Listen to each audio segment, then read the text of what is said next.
Nenhum homem volta o mesmo depois da guerra, seja com ferimentos físicos horríveis, com emocional alterado ou com danos psicológicos irreversíveis. Nenhum deles volta o mesmo.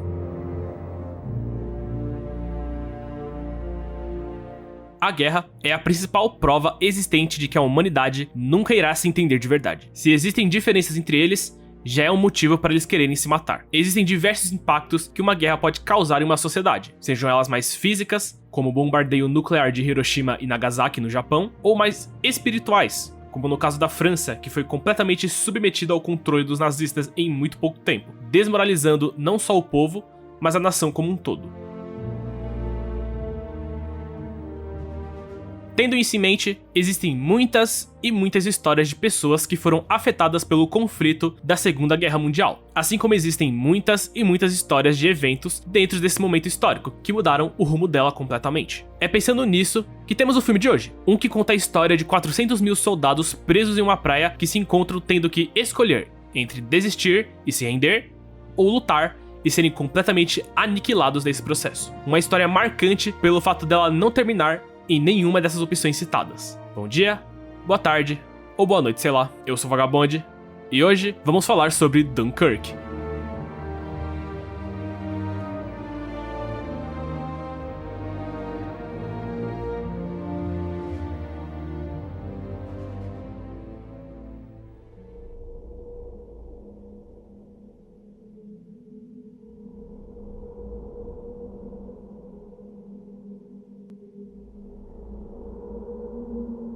Na moral, é impressionante pensar que mesmo depois de um bom tempo, Dunkirk ainda é alvo de discussão entre amantes do cinema do mundo inteiro, e historiadores, óbvio. Muito já se foi dito a respeito da qualidade técnica do filme, e nesse vídeo aqui não vai ser muito diferente, porque eu sou meio que obrigado a comentar sobre ele, e não tem como eu fugir. Mas eu também pretendo não ignorar a qualidade visual, histórica e de enredo como grande parte da galera costuma fazer quando se trata do filme. Antes de começarmos, eu gostaria de falar de que é muito bom que você, meu querido espectador, assista o filme antes de ver esse vídeo aqui, porque ele é uma experiência muito única e eu sinto que pros que não conhecem o filme e vão ver esse vídeo antes de ver ele, meio que vai matar um pouco a magia do filme, de montar todo o quebra-cabeça da narrativa. Então faz um favor pra si mesmo e veja ele e depois vem pra cá pra poder ouvir a minha humilde opinião. E claro, deixe também a sua opinião nos comentários se você quiser, porque qualquer opinião sempre é muito bem-vinda, desde que ela seja respeituosa.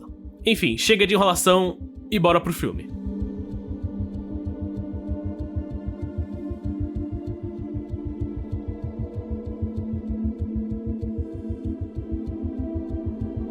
Dunkirk é um filme de guerra, especificamente de Segunda Guerra Mundial, dirigido pelo lendário Christopher Nolan, e estreia alguns atores conhecidíssimos como Tom Hardy, Michael Caine e Cillian Murphy, juntamente com alguns outros atores menores como Harry Styles e Fionn Whitehead. Toda a trama do filme gira em torno dos eventos da evacuação dos soldados que estão encurralados em Dunkirk, sendo dividido em 3 pontos de narrativa diferentes que se convergem com o passar da história: a terra, que foca em um soldado inglês tentando achar uma maneira de voltar para casa, se encontrando preso na praia de Dunkirk para evacuação, junto com os outros 400 mil soldados. E é com ele que conseguimos ver mais sobre a situação para esses soldados. O ar, que foca num trio de pilotos de avião, metendo tiro em avião nazista, indo direto para Dunkirk, servindo como apoio aéreo para proteger o local. E por fim, a água, que foca nessa tripulação nem um pouco experiente de um barco que foi convocado para resgatar os soldados da praia de Dunkirk. Esse é basicamente o resumo do filme inteiro. Para não causar confusão, vamos por partes. Will defend to the death their native soil, aiding each other like good comrades to the utmost of their strength. We shall go on to the end. We shall fight in France. We shall fight on the seas and oceans. We shall fight with growing confidence and growing strength in the air. We shall defend our island, whatever the cost may be. We shall never surrender. And if, which I do not for a moment believe, this island or a large part of it were subjugated and starving, then our empire beyond the seas, armed and guarded by the British fleet, would carry on the struggle until, in God's good time, the new world, with all its power and might, steps forth to the rescue and the liberation of the old.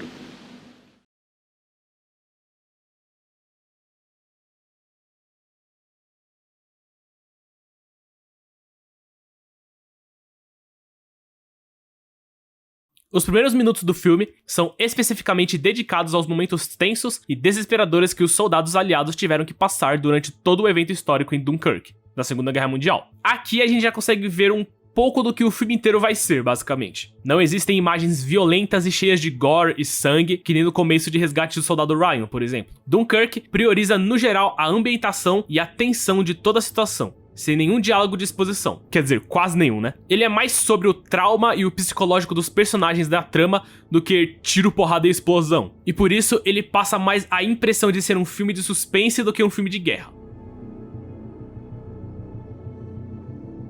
Eu lembro que na época que ele lançou, eu vi o trailer dele e quando eu vi o nome Christopher Nolan como diretor, imediatamente eu pensei, tá, no mínimo, isso daqui provavelmente vai ser bem legal. E eu não estava errado. Dunkirk é basicamente o Christopher Nolan mostrando que ele é o pica de mel dos diretores da atualidade. Ou seja, é um show de direção e construção de tensão com um visual incrível de desespero e melancolia, juntamente com uma trilha sonora muito boa, que complementa muito bem cada cena em que ela aparece. E esse é basicamente todo o poder que o filme tem. Capturar toda a essência de estar presente em uma guerra e como é tentar sobreviver a ela. Ou ajudar aqueles que só querem voltar pra casa, transformando o sentimento de medo e desespero em esperança e virtude na cara do perigo e da crueldade iminente. E é daí, diga-se passagem, que veio a expressão Dunkirk Spirit, ou o espírito Dunkirk, uma expressão inglesa bastante utilizada desde aquela época, que basicamente significa um público se unindo para superar tempos difíceis.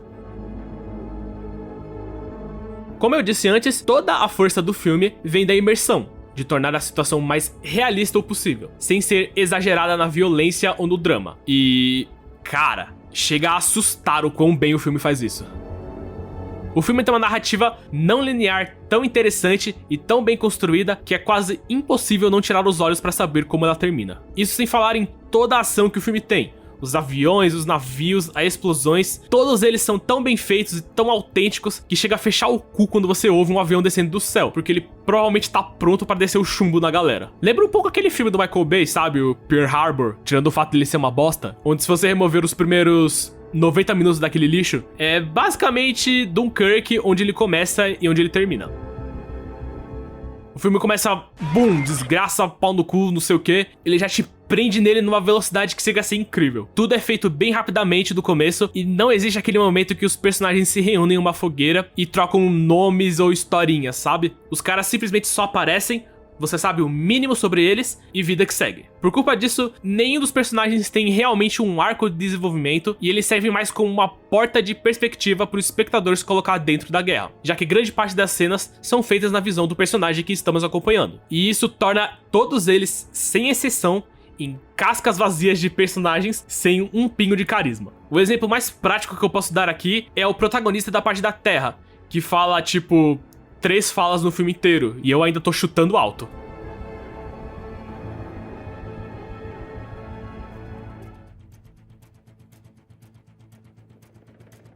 Mesmo que os personagens sejam um bando de manequins ambulantes sem expressão e sem alma, o filme não é assistível porque eles servem bem o propósito de colocarem a audiência no lugar deles. É tipo um personagem de videogame. E isso funciona porque o filme não é sobre eles, e sim sobre a evacuação de Dunkirk. É uma pegada um pouco diferente dos filmes de guerras comum e funciona muito bem, de certa forma. Convenhamos aqui também que numa situação como a que eles estão passando, não seria muito natural chegar numa rodinha de soldados e começar a conversar, tipo, ah, de onde você veio? Tem filhos em casa? Não sei o que, o caralho ao quadrado. É tudo bem sério e com zero piadinhas, nunca divergindo do objetivo principal dele.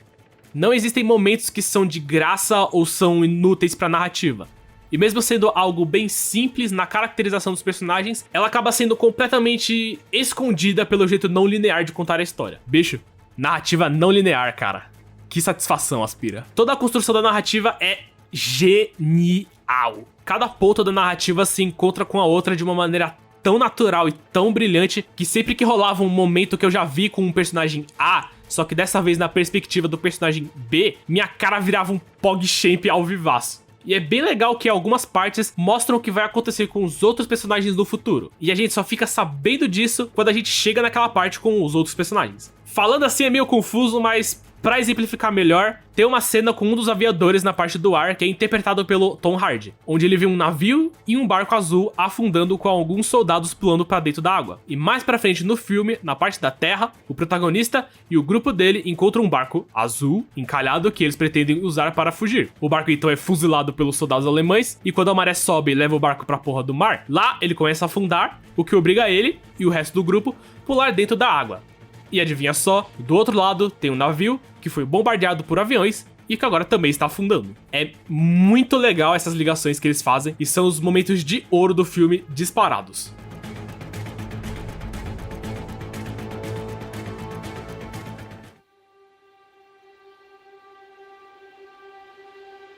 Eu não quero falar muito mais do que só isso da história do filme, porque eu realmente não quero estragar a experiência das pessoas que ainda não viram ele. Ele nem é tão longo, diga-se passagem. Ele tem tipo 1 hora e 46 minutos de duração, que pro Nolan é algo muito pequeno, porque grande parte dos filmes dele tem tipo 2 horas e meia pra cima. Então ele não é nem tão maçante de assistir quanto, sei lá, o Cavaleiro das Trevas, onde você tem que parar um dia e assistir com muito cuidado e muita atenção pra pegar tudo que o filme te apresentar. O filme começa num combate e termina num combate. Ele é praticamente uma sequência gigante que passa bem rápido e é contada de uma maneira muito foda. Ele não é nem longo demais e nem curto demais pro que ele quer fazer com a história. E pra mim, essa adoração que ele escolheu ficou perfeita. Se fosse mais longo seria chato e se fosse mais curto não teria o mesmo impacto. O impacto, diga de passagem, não é sobre ver aquele personagem sobreviver à jornada dele e voltar pra casa, e sim ver todo o espetáculo desse evento histórico desenrolar. Tem gente que prefere histórias com mais drama e com personagens envolventes, mas ainda assim eu recomendo dar uma chance pra esse filme. Rapaz, eu queria falar aqui também das cenas com os aviões, que, meu amigo, que coisa do caralho. Os conflitos entre os aviões não são nada teatrais e nem super dramáticos. Todos eles são extremamente realistas e os aviões realmente parecem que têm um peso na hora de manusear eles. Os tiros que eles dão não possuem aquele efeito de luz que normalmente é usado para realçar as balas. Eles são bem discretos visualmente e soam bem potentes graças aos efeitos de áudio do filme, que são fantásticos. Como eu disse no começo, é tudo tão assustadoramente autêntico que intimida pra caralho.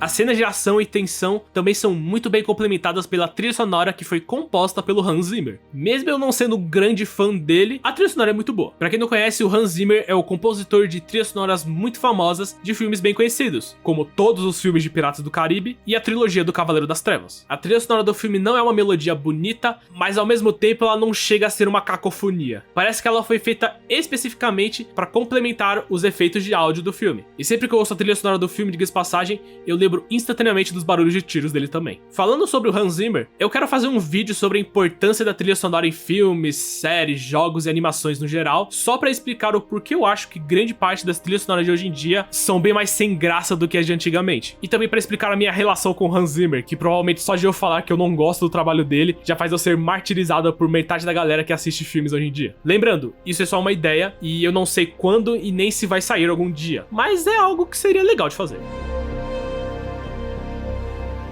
Se você for assistir Dunkirk esperando uma narrativa corretinha e normal, com personagens cheios de vida e com arcos de desenvolvimento, momentos cheios de ação explosiva e frenética, então eu peço perdão pra você primeiramente.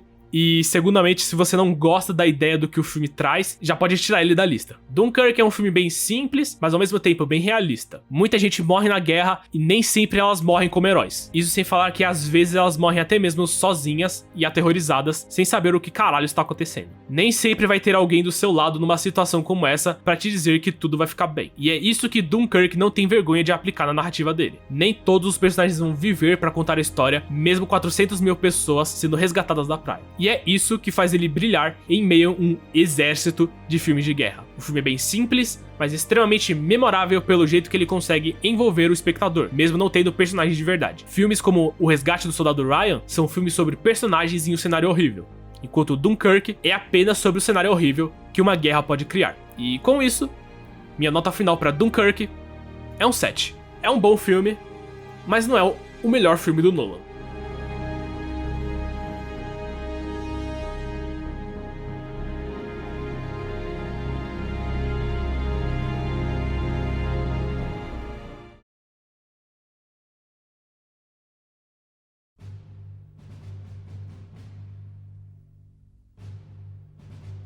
E é isso, meus amigos. Espero que tenham gostado do vídeo de hoje. Vídeo sobre guerra, mais pesado do que o normal, mais sério também do que o normal, diga de passagem. Próximo vídeo da semana será uma gameplay, e depois dele provavelmente vai ser sobre quadrinhos. Então, por enquanto agora é só aguardar. De novo, espero que tenham gostado. Se possível, compartilhe com outras pessoas, com os amigos, familiares. Qualquer ajuda sempre bem-vinda. E é isso, deixe seu joinha, se inscreva no canal para ver mais vídeos. Aproveita e também dá uma checada nos outros vídeos do canal para ver se você gosta. Tenha um bom dia, uma boa tarde, uma boa noite, sei lá. E até a próxima.